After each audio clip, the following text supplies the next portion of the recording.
when I used to do vision boards, and Eric and I used to do it together, and like cutouts, it was always like things. So I'd have, and they usually work, which is the scary part, but it was always things. It was like big house, fast car, big bag of money, jet, like all these things. And I think that's probably the average. And then I start doing my vision board, and I'm like, what do I want to put on this? And I found myself like putting, oh my gosh, it's so good.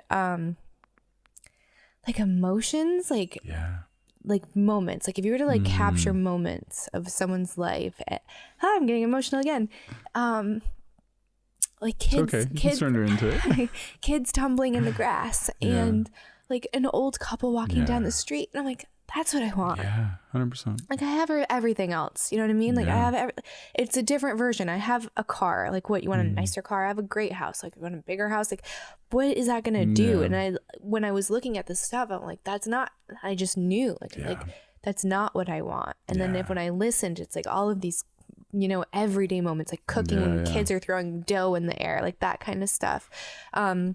Which brings you back to the question that it just popped back up. So it was how powerful it was for me to see my body answer questions for me, and using that as the barometer of truth or alignment. And it was so obvious because it was like this, right? Or like tremors everywhere. It was very like unignorable. How do I listen when I'm not using an amplifier like that? So again, it's your conscious mind is really strong, right? And you're used to listening to those loud voices in your mind. And so for you, it's going to be a little bit of practice and just testing on simple stuff. Okay. Like we did on the sushi restaurant. Yeah. I was like, hey, where do you want to eat? Masa. And then I remember, and later I was like, oh, I don't know if I can trust that because you're allowed to fight. We got in a fight at that restaurant. So what if that's like my no? And you're like, it's been working so far. Listen, I'm like, so I'm still trying to like dismiss it. Well, and it also brings up a little bit of the complexity of our psyche. So masa, you love the food and you actually do physiologically want to go back again, but you also had a bad overwhelming emotional memory of where you got in a big fight, and then that triggered your fearful abandonment. You're going to be left, and because Eric's upset at you, and you know, well, so it's a complex memory, but you listen and trusted your body, and it does want to go back there, and I think you guys can go without fighting. Without threatening divorce and all the things, right, that we do. But so just I'd say for you is like, all right, so what we did is we did muscle testing, and I asked you a question. I think for your yes, it was your body wanted to lean backwards, right? Eric's was leaning forward, if I remember correctly. Your no is leaning forward. So like even my wife, we've done it on like tequila. Do I want some tequila? And if you're like, yes, I do, or no, I don't. And so it could be a vacation, or do I want to do this partnership? A business partnership. Do I want to have this guest on? Do I want to go here for a vacation? Like my wife just did a little muscle testing on, they switched from going to LA to Miami on Friday. So she's going there with a girlfriend and visiting another girlfriend down there. And so, but your body knows. And so like the thing that is hard for us in our rational Western mind is like our intelligence is far beyond what we think. It's actually in our nervous system, what we feel, and even in the quantum realm. I don't fully understand it all, but in the quantum realm, it's like goes, like one of my favorite examples in The Field. Have you read The Field? We have it downstairs. I've not opened it. Mind blown. Well, they did this study, and this is on like 700, I think it's 700 salamanders. What they would do, they'd cut up the salamanders, take its brain out, slice and dice it, ground it up, whatever. They did a bunch of different things, and they would put the salamander's brain back into the salamander, and the salamander would function. It would still work and operate. Even if they sliced it up, even if they ground it like ground beef, like sausage, as long as the brain was still back in there, the salamander could go and do its thing. And it was because, and they can measure like a holographic image, and the energy back to that energetic magnetic resonance was still in. Now that's a simpler creature than I wouldn't recommend that study on humans or apes or whatever, probably wouldn't work. But because the energy and the holographic energy was still in there. I don't understand it all, but in the quantum realm, you know, our vibration, what I see in the work, like my client that I mentioned in DC is on the edge of burnout, was we raised her energetic vibration. She just called me on Monday and we talked for the first time in a week or two. And she's like, Mike, you won't believe what happened. She just secured an agreement with the national government in Africa, like a massive deal that she has equity and she gets paid a very substantial amount. And then she secured another opportunity.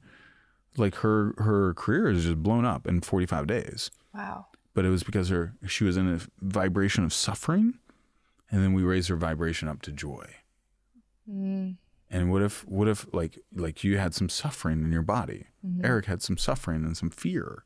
Fear is a lower vibration. Have you seen the David Hawkins maps of consciousness? So my wife, I noticed, like, as we moved up her scale in the depression battle, she went from the lowest vibration, which is shame and guilt, to anger. And I'm like, well, at least she's not depressed anymore, but she's angry about everything. The food system, and guns, gun violence in America, whatever, angry at me. I'm like, at least she's not depressed. And then as she kept going up, then she got to courage. Then she got to neutrality and acceptance. And now she can access love and joy so much more freely. Me too. I went up in my vibration as I healed and released.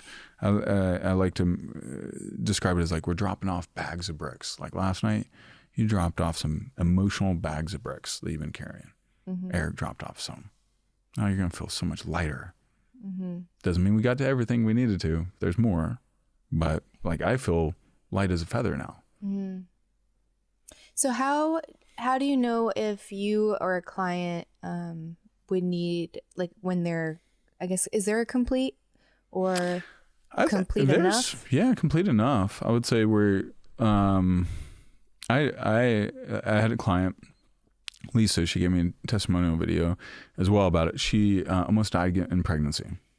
And so her nervous system for 15 years, I met her at a mastermind we're in, and I met her and her husband the same evening, and I put my hand on her shoulders just as a friendly, like, you know, I'm kind of physically affectionate. I put my hand on her shoulders, and she's a 5'1" Asian lady. I was like, Lisa, your shoulders are rock hard. Like, what are you, like a power lifter? What are you? She's like, no, I just had a lot of crazy shit happen in my life. I was like, oh, okay. And so that was a signal. I was like, oh, I'm looking for clues. And I was like, Lisa, so tell me about that shit that happened. She's like, well, I almost died giving childbirth 15 years ago. My brother died the same year.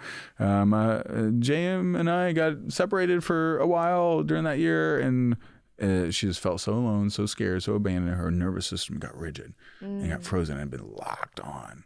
Back to like your amygdala can get locked in, and you can just be in fight or flight or freeze mode for years or decades. And she was very frozen. Well, I was like, okay, I can help you get unstuck if you want. And so her and her husband flew up to Nashville. We did a session.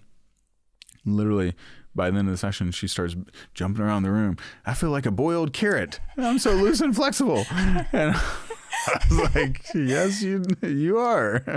And then a couple weeks later, she gets a massage from a massage therapist, one she's seen for years. He's like, Lisa, what happened to you? Your body's so less tense than it was. It's like, I saw Magic Mike and he helped me. He helped me release a lot of my trauma. And then I flew down and did a session with them at the end of May. And then a session, I was like, Lisa, because, you know, I go through and I ask your body, what does it want to release? What's stored in there? What is overwhelming? What is scary? Once we get your conscious mind to relax and your subconscious to speak. And I went through like two more memories and she was good. And then I anchored her to a positive one at the end. Her higher self, and this was like fun, playful Lisa, and I was like, Lisa, I think you're complete. I don't think we need any more. I mean, she might maybe do one a year from now as a recalibration, but I think she's good. So some heavier cases, like I have one case that's going to be 3 sessions. I have another scenario where it's another couple that man, massive amounts of abuse. And they're prominent leaders in their space. The guy's the top YouTuber in the world on his platform. And it's probably going to be 2 or 3 at least with them. But a lot of the clients, it's 1 or 2, and we're good. Wow. And even that seems like not a lot. No. Not a lot at all. Yeah. I mean, we recalibrated my wife's whole nervous system in basically 7 months. From suicidal, not wanting to be, every day she would say, I don't want to be alive. I don't want to be a mom. I don't want to be on earth. Almost every day. And have panic attacks 3 to 5 times a week. And 7 months later, basically depression fully gone, 90% of the PTSD gone, and panic attacks, haven't had one since. It's so powerful. Yeah. Which makes me so pissed that it still hasn't been pushed through. Like, how many lives this could save. And not even just the individuals taking it, but if you consider the family and the lineage, right? And all of those roots, like how many lives are saving. Oh, heck yeah. The marriages, like I have a lot of leaders that I work with where their marriages have been on the. I had one client, Julia, she came to me. Actually, I met her at that same event I met Lisa, and she was literally physically in the middle of a conversation with a divorce attorney who was in the group too. And she was separated from her husband for six months at that point. I was like, well, Julia, I have another option for you. She flew up to Nashville early in March. We did a session. 2 hours after the session, she sends me a text. She's like, Mike, I just had the best conversation I've ever had with my husband. The best conversation I've ever had as alive, period. I love that man. I love that man. I asked him to teach me how to love. I have no idea how to love. And she let go of 9 years. She said she let go of 9 years of bitterness and resentment. Wow. And they've since, and then also she verbally talked through her business challenges because she was not only in a marriage crisis, she's CEO and owner of her business, and they had some massive problems to solve. Well, she talked through all of them. And we kind of worked on a game plan because this creates a gateway for accessing your higher self. So it's not just to heal the trauma. I want to access your higher self like we did at the end last night too. So it's not a traditional pure therapy type deal, because in my background is like, I don't want to just get you unstuck. I want you at your best. And as of less than 3 months from that session, totally solved her business crisis. Like where she was like, I'm going to lose the business, to now it's fully solved. And it wouldn't have happened if we didn't process through the heaviness because her amygdala was locked in. So she's in fight or flight. You can't access the other parts of your brain if your amygdala is locked in. And most of the time, and we just also, you look at what we went through as a culture with COVID and everything, our amygdalas get locked in. We need to release and reset. So do you think part of it's kind of like that Einstein theory where it's like the energy that created the problem can't solve the problem, so you have to get to a different level of 100%, consciousness? 100%. Yeah. And so the medicine, yes, you're not going to be in this permanently heart open, vulnerable state. What's going to happen is you've created a new option. It's like you're going down a highway and there's a new exit ramp. And at the beginning, there's only like a McDonald's and a Shell gas station, right? But the exit ramp to stress and anxiety has a lot of stuff. It's got an outlet mall, it's got all the restaurants, it's got a bunch of hotels. You're really familiar with that. You will bypass at times the pleasure, joy, peace exit ramp, heart connection ramp, and you'll go to the stress ramp. But now, hopefully the next few days, next few weeks, you're going to access this other ramp, this exit a lot more, and you'll start building more stuff. And that will become more and more familiar. So after one session, they don't even go down the suffering ramp. So, but it just depends on which environment you put yourself back into and your life patterns. If your life patterns reinforce stress and anxiety, then we have to also repattern those while we're repatterning your nervous system. Otherwise, you're just going to go right back into stress and anxiety.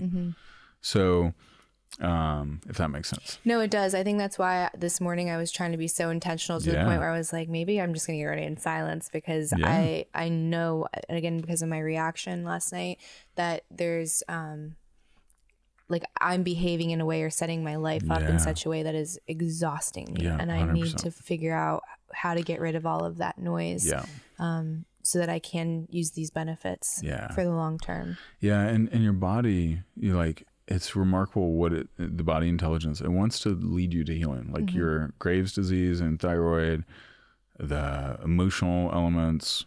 It wants to lead you to joy. your higher self wants to lead you to that. And you are trusting, and you are doing you're being curious and open and exploring, and you're going to get there.